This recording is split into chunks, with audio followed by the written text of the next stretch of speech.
বিশ্ববিদ্যালয় ঘোষণার দাবিতে তারা কিন্তু মহাখালীতে যে আন্দোলন, সে আন্দোলন চলছে। আপনারা দেখতে পাচ্ছেন, আপনাদের দেখাতে চেষ্টা করতেছে সে আন্দোলনের মাধ্যমে।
ঢাকা শহরের মহাখালীতে তিতুমির কলেজে ভার্সিটির দাবিতে কি যে আন্দোলন চলছে, সেই আন্দোলনে কিন্তু আপনারা দেখতে পাচ্ছেন রাস্তার মাঝখানে আটকে রেখে ছাত্রছাত্রীরা আন্দোলন করতেছে। সেই আন্দোলন অফিসগামী যে মানুষ, সে মানুষের কিন্তু তীব্র কষ্টের শেষে অফিস আদালতে কেউ যেতে পারছে না টাইম মতো। সবাই কিন্তু রাস্তাঘাটে আটকে রেখে, আপনারা দেখতে পাচ্ছেন রাস্তা আটকে রেখে কিন্তু তারা কিন্তু আন্দোলন করতেছে।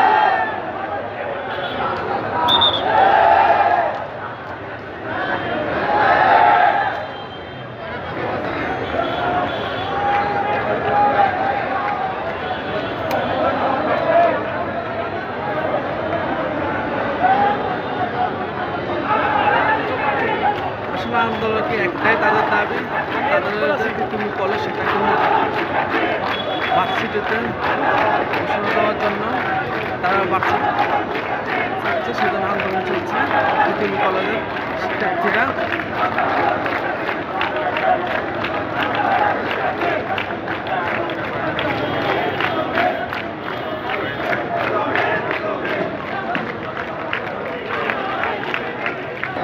আসলে যারা আন্দোলন করতেছে তাদের মুখে বারবার একটাই কথা, তাদের কিন্তু বিশ্ববিদ্যালয়ের দাবিতে আর কি তারা যে রাস্তায় নেমেছে, তারা আন্দোলন করছে। আপনারা দেখতে পাচ্ছেন সেনাবাহিনী এবং পুলিশের কঠোর নিরাপত্তা কিন্তু আন্দোলন চলে যাচ্ছে।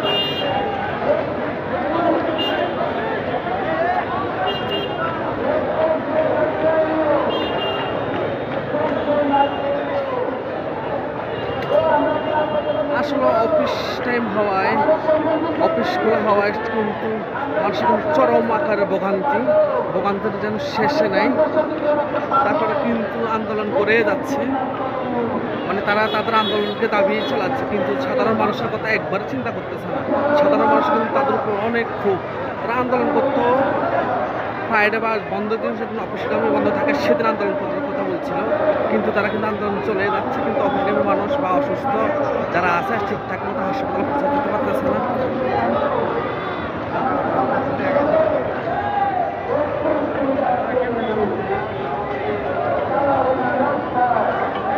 আমরা দেখতে পাচ্ছি যে আন্দোলনের সাথে কিন্তু আমাদের সেনাবাহিনীরা কথা বলছে তাদের সাথে।